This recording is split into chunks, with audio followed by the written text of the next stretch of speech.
गायत्री को इस सृष्टि का आधार माना गया है। गायत्री मूल शक्ति है, पराशक्ति है, ब्रह्म शक्ति है। गायत्री ही ब्रह्म चेतना है। समस्त ब्रह्मांड के अंतराल में गायत्री संव्याप्त है।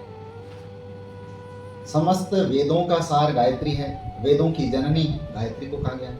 वेद जो समस्त प्रकार की विद्याओं का भंडार है, वेद जिसमें ब्रह्मांड का समस्त ज्ञान विज्ञान है, और उन वेदों की माता, वेदों की जननी गायत्री है। यानी गायत्री की ही व्याख्या वेद। तो गायत्री किसे कहते हैं? गय, गय माने प्राण। और जो प्राणों का करने वाली, प्राणों की रक्षा करने वाली, प्राण शक्ति को बढ़ाने वाली, प्राण ऊर्जा को बढ़ाने वाली, प्राण को ताकत देने वाली गायत्री है। प्राणी शब्द प्राण से बना है। प्राण शरीर व इंद्रियों से अलग एक स्वतंत्र ही सत्ता है। और हमारे उपनिषदों में सूर्य को प्राण कहा गया है। यानी कि सूर्य के उदय के साथ साथ इस विश्व में, संसार में प्राणों का संचार, प्राणाग्नि का संचार होने लगता है।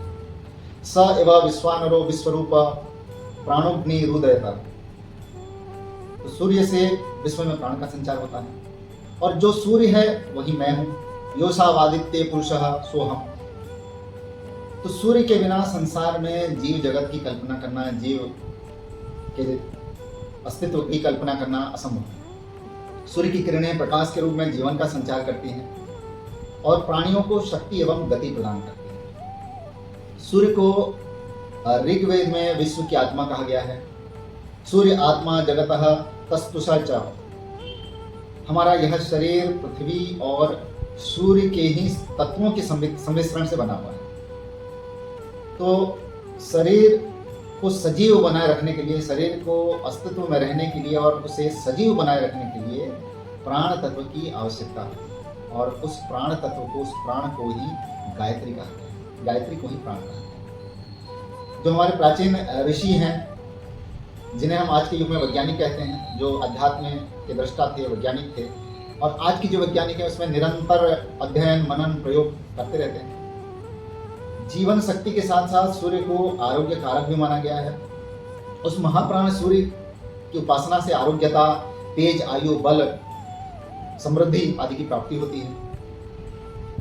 और आदिशक्ति गायत्री को सूर्य उपासना का सबसे सरल और सबसे प्रभावी उपाय बताया गया है। महान दृष्टा, आज के आधुनिक युग के श्रेष्ठ वैज्ञानिक, अध्यात्म वैज्ञानिक, तत्ववेत्ता आचार्य पंडित श्री राम शर्मा, जिन्हें वेद मूर्ति कहा गया, साक्षात वेदों के स्वरूप रहे, उनने इस ज्ञान विज्ञान का विस्तृत विवरण अपने गायत्री महाविज्ञान नामक पुस्तक में किया है। जिन पुस्तक की विवेचना, जिस पुस्तक का आज विश्व में बड़े बड़े वैज्ञानिक, बड़े बड़े विद्वान जिसका रिसर्च कर रहे हैं, जिसके ऊपर रिसर्च कर रहे हैं, और उनने पाया उसमें जो ज्ञान विज्ञान का खजाना, जो जानकारियां उपलब्ध हैं आचार्य जी के द्वारा, कि सूर्य अदृश्य शक्तियों का स्रोत है। दृश्यमान है तो सूर्य को हम प्रतिदिन, यही जीवंत जागृत देवता जिन्हें हम प्रतिदिन दर्शन करते हैं, और गायत्री मंत्र से जुड़ा, गायत्री मंत्र के देवता सूर्य हैं। तो ये सरल व सशक्त माध्यम है जिससे हम शारीरिक, भौतिक, आध्यात्मिक, मानसिक हर प्रकार का लाभ ले सकते हैं। इससे हम आरोग्यता, उत्साह, शौर्य, धन धान्य से पूर्ण ऐश्वर्यमय अपना जीवन को बना सकते हैं, समृद्ध अपने जीवन को बना सकते हैं।